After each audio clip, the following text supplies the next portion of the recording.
So right now, I'd like each of us to take a turn getting in the slot. That's way too exaggerated, okay? But that's okay.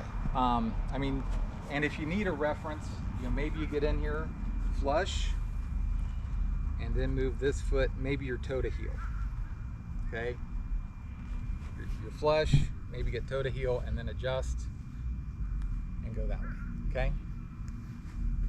All right, so I'd like everybody to get back here, get a stance, sit on the box, and then I want sunglasses off, hats off, and I want to see your eyes tracking the baseball, okay? Jason?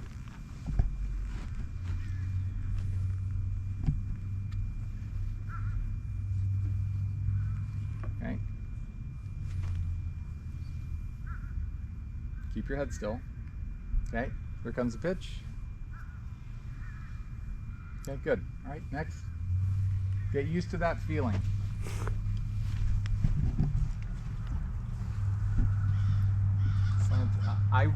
You can be set up however you like. If you want to do it the way I'm promoting, then you'd want your left foot forward a little bit further.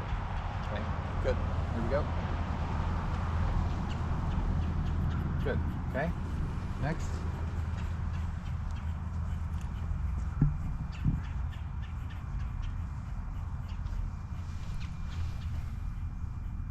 Okay, again. Okay, good. All right.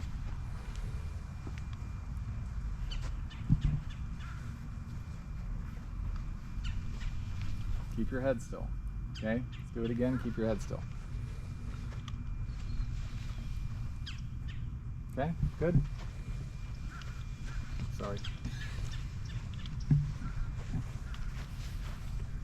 Okay, keep your head still. Okay, good.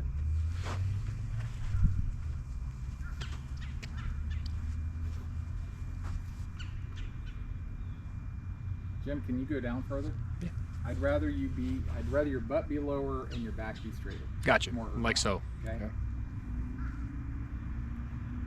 Okay. All right.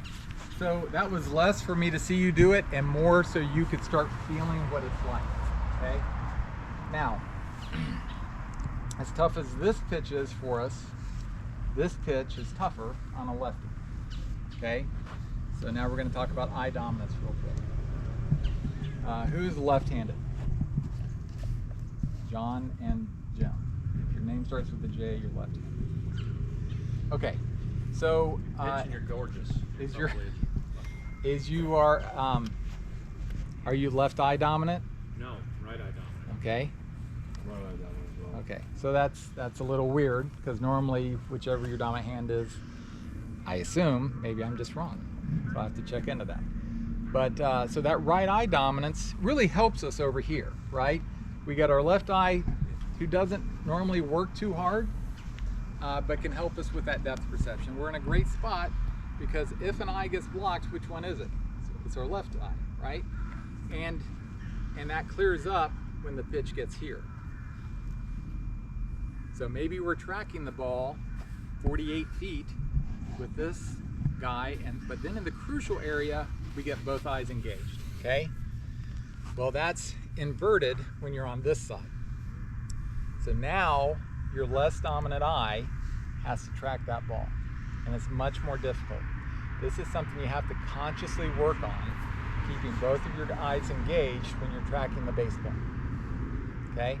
So here, and lefties love to squeeze the plate. I don't know if it's because of this eye dominance thing. I tried to pay attention for like an entire week one time, and it really seemed to me their toes were closer to the line than most righties were. But they get in there, so you need to be ready, and you need to work and train your eyes to follow that ball the same way you do on the right side, okay? So that's tracking. So we have targeting, that's where we set up. We have tracking, then there's timing, okay? So timing is a word that I don't love. It's a word you're gonna hear a lot of. It's some of the first stuff you're gonna get from partners. Slow down your timing's too fast, things like that. I'm gonna say proper use of eyes. That doesn't work well with our 4 T's concept though, so we're gonna keep timing as the label for this quarter of the lesson, okay? but it is what we really want to say. We don't want you to see the pitch into the mitt and wait to make the wrong call. That's what timing, that's what the term timing gets translated into, okay? So if you're not properly using your eyes, you're still making that bad decision when the ball's not reached the dirt yet. You're just waiting to make it, okay? They'll say, wait for the pop of the mitt, wait for the echo of the pop of the mitt, see the ball into the mitt, and then read the manufacturer of the mitt. Well, that'll all make you, all those things will make you say your decision later, but it doesn't help you make the right decision. What I want you to learn is to see the entire play, the entire pitch into the mitt, and then say, oh, that's a strike. Boom, okay? So that's timing, seeing the entire play. And remember, as the ball gets closer, that collection of data points that our brain is using to calculate if it's a ball or a strike, they get more important. So it's very important that you see it all the way through. It's also why it's another advantage of setting up at a slant, okay?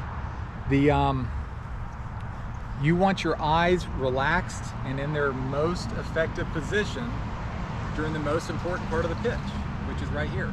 So your head straight, your eyes are way out there. It's pretty uncomfortable, right?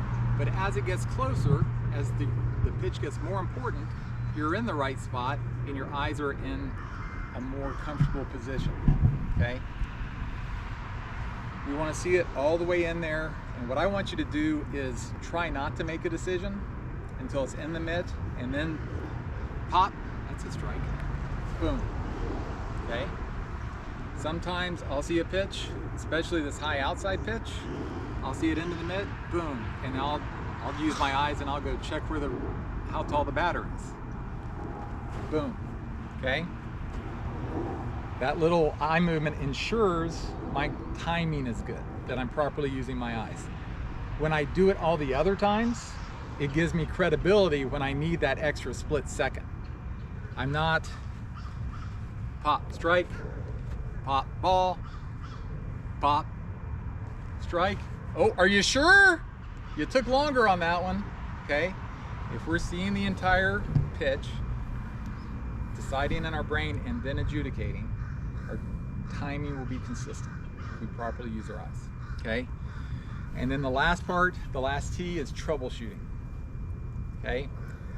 So if I'm hearing too much chirping, if I have too many walks, you know, there are things that'll make me start saying, am I seeing the entire pitch?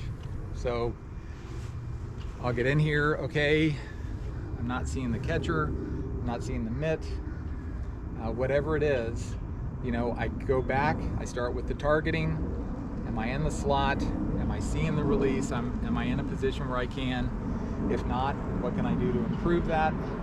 If I still can't, then I might have to adjust some other part of my game. But start with the targeting, make sure you're tracking the ball.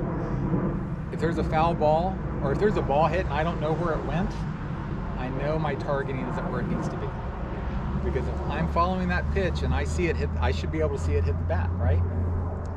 And I should see it initially come off the bat. I should know if it's going over that way, if it went up.